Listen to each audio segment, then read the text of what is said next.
Argot ki pulit langrot na kagunhun ka Meghalaya Police 6 Battalion ki bala IT laga jing em lapun ko buram karpang ki halumpong bala tip kum ka Azadi ka Amrit Maharsaf bala pelong daga mautnum VEC hapo ka CNRD block umling ribu district. Ha kate kelumpong bala pelong ha khasau trik nailar aja apulai la ainam lu iki kum ki ruslur haba kila kloy ban lan la de na markari hadien bikila mat ya ke jing jasha terbom men ha ka arson trik naitung aja khasau Hadaringri jongka South Gar Hills District. Kita kulit balayap kum giruslur hakate jing jala tip kerteng kum uba helping stone nong se naga 6 MLP battalion bat uba alpayas kemdai naga kunhun 2nd MLP battalion. Ban supun kun mau hang ne kita ki argot giruslur kilayap hakate jing jala syak terbom kalba kidang don kamram pahara hakasnong daringri hadien bagayo jing tip bat kena ni bos tiat ke jing don kunhun le no hakate ke jaka riswa un poy hakate ke jaka ke lamat ke jing syak terbom bat ya khan no asian ringkat bat ki wei pat ki berkelang ya ke jing put ko borom ya kita girus lo rasaki lang daga jing don u arpit apadaya deputy commissioner ke river district kum kongsan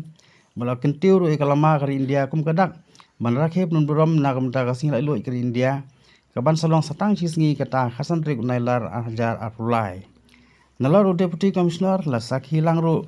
da uba Eric Kevin Dakhar BDO jong CNRD block umling kum sembot kongsan ba bat hok nong mali rang ba snong kinong kit kam snong kinong tray jong CNRD block umling ki khana skol ki pai ba nong snong jong snong maktrum rakawai kong arkinsim ngade national Malaysia bat ngade lok jong I alphayos kamde di bala klub no haka khatsau tarik jong benai Julai arhajar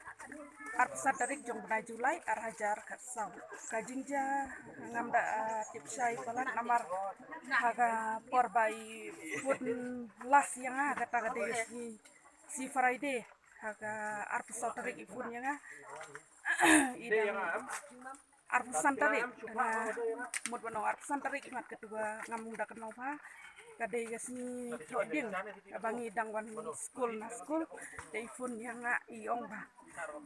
mentang hapan man lek duty badon kumtam ta ka jingja hang ta dai ong Mentahi miok mania keran bun namar ba kapor ba ila de ben lagi ong ba hapan sisof na yo bal namar ba don gile no ka de tangkap tagi yo benya keran de ong ngan safun andang lawan pai ong ta ndala kuta duti de adin nga api ba fun ngan re fun shu aga janmet de nhiều bây giờ nên rồi nhiều bây giờ cái phun apa second battalion dia thu ba ila kelak no la ngata ke dia accident nomor ba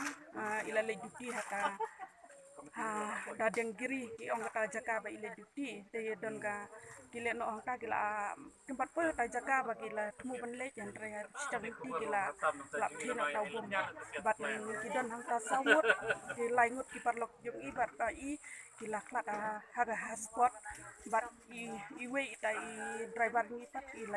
like imken to kani bang tangai pan pun bahaya ide constable haga second battalion bat haga por baga jaga nika jingja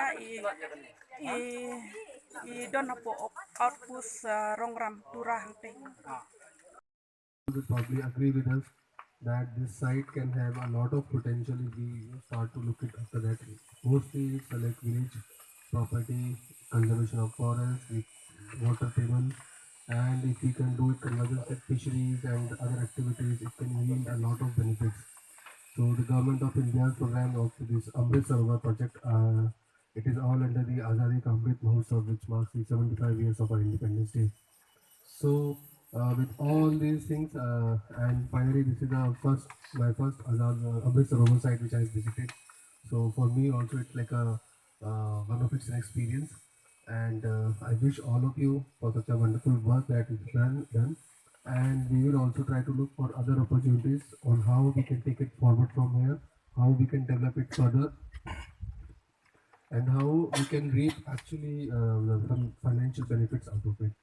So on this note, I would like to thank everyone for giving me this opportunity.